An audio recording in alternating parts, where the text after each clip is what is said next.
तड़पती हुई आत्मा 47 दिन तक लगातार चले यमलोक पहुंचती है। अधिकतर लोगों ने गरुड़ पुराण के बारे में सुना होगा। गरुड़ पुराण वैष्णव संप्रदाय से संबंधित है। सनातन हिंदू धर्म में मृत्यु के बाद इसके श्रवण का प्रावधान है।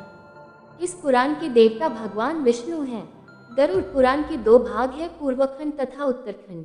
पहले भाग में भगवान विष्णु की भक्ति का उल्लेख किया गया है और दूसरे भाग में प्रेत कल्प का विस्तार से वर्णन किया गया है। यानी इसमें मरने के बाद मनुष्य की क्या गति होगी और उसका किस प्रकार की योनियों में जन्म होगा, इन सब बातों की जानकारी दी गई है।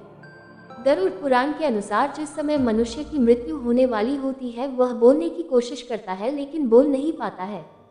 कुछ समय में उसकी बोलने, सुनने आदि की शक्ति नष्ट हो जाती है। उस समय शरीर से अंगूठे के बराबर आत्मा निकलती है जिसे यमदूत पकड़ यमलोक ले जाते हैं। गरुड़ पुराण में ऐसा वर्णन मिलता है कि यमराज के दूत आत्मा को यमलोक तक ले जाते हुए डराते हैं और उसे नरक में मिलने वाले दुखों के बारे में बताते हैं। यमदूतों की ऐसी बातें सुनकर आत्मा जोर जोर से रोने लगती है। यमलोक तक जाने का रास्ता बड़ा ही कठिन माना जाता है। जब जीवात्मा तपती हवा और गर्म बालू पर चल नहीं पाती और भूख प्यास से व्याकुल हो जाती है, तब यमदूत उसकी पीठ पर चाबुक मारते हुए उसे आगे बढ़ने के लिए कहते हैं।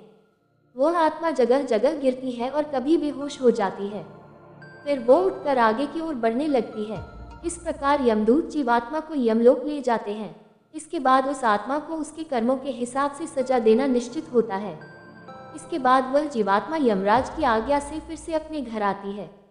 कहा जाता है कि घर आकर वह जीवात्मा अपने शरीर में फिर से प्रवेश करना चाहती है, लेकिन यमदूत उसे अपने बंधन से मुक्त नहीं करते और भूख प्यास के कारण आत्मा रोने लगती है।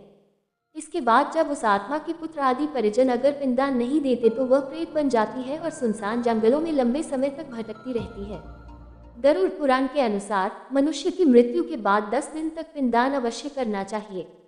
यमदूतों द्वारा 13वें दिन फिर से आत्मा को पकड़ लिया जाता है। इसके बाद वह भूख प्यास से तड़पती 47 दिन तक लगातार चलकर यमलोक पहुंचती है। गरुड़ पुराण अनुसार बुरे कर्म करने वाले लोगों को नरक में कड़ी सजा दी जाती है। जैसे लोहे के जलते हुए तीर से इन्हें बींधा जाता है, लोहे के नुकीले तीर में पाप करने वालों को पिरोया जाता है। कई आत्माओं को लोहे की बड़ी चट्टान के नीचे दबाकर सजा दी जाती है।